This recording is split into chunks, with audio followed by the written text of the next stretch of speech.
Hey everybody, it's me again, Gregory Mannarino, back again for my second video on a Sunday. Today, December 10th, 2017. This is a follow-up video to the one that I just did.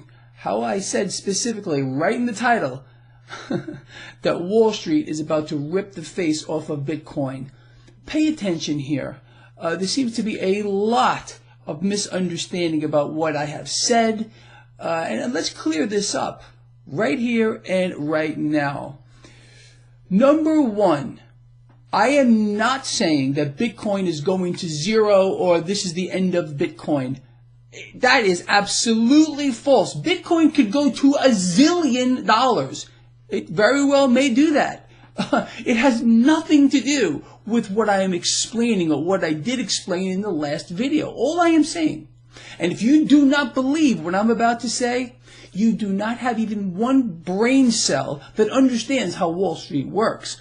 All I am saying is via the futures exchange now, Bitcoin is going to be gamed. That's it. A lot of you seem to have the delusion that just because Bitcoin trades 24/7 and is on the blockchain, that Wall Street can't game it.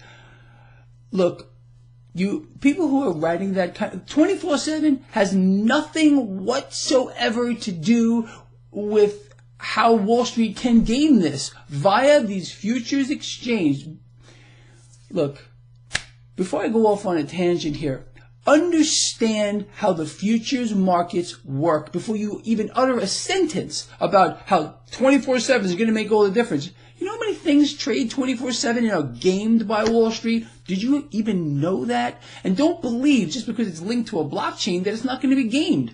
Now again, some of you have already written to me this morning, I'm still in my PJs here, that I'm saying that Bitcoin is going to go to zero.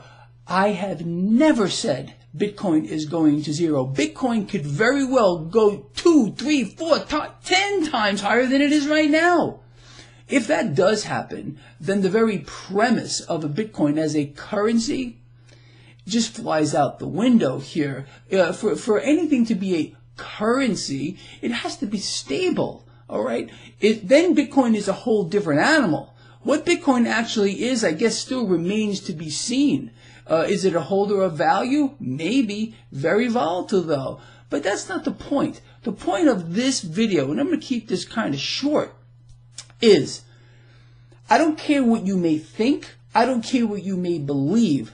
I know Wall Street, and I can promise you that Bitcoin, no matter what the price action is, whether it goes up 10-fold, 200-fold, or 10,000-fold, or goes to zero, which I'm not saying it is, it's going to be gamed, and probably is already being gamed by Wall Street. It's the most simple thing for these people to do. Some of you think that Bitcoin is like the holy grail here. Look, we're talking about something with a market cap of probably the size of one large company. That's it. I mean, you guys and girls who are like having a meltdown over Bitcoin, you got to get your act together and understand that this can be gamed and probably will be so easily and so simply by Wall Street. If you believe that you or anyone out here is smarter than the think tanks that every single one of these major banks have, you got another thing coming. That's all I am saying. Again, let me just say it again. I never said Bitcoin was going to zero. I never said Bitcoin was going to crash. So stop. All I am saying is Bitcoin is going to be gamed, regardless of a blockchain, regardless of a 24/7 thing. This futures market is being set up for that reason. Period. It's so simple. Look, again, before you make a comment here, understand how the futures markets work. I understand them. Do you? I have a very clear understanding on how Bitcoin works, and I have ripped its freaking face off. So, with that said, perhaps maybe you should think, you should maybe look into things before you start commenting, or making things up out of thin air. Wow. All right, everyone. I will see you in the morning, and I won't be in my PJs.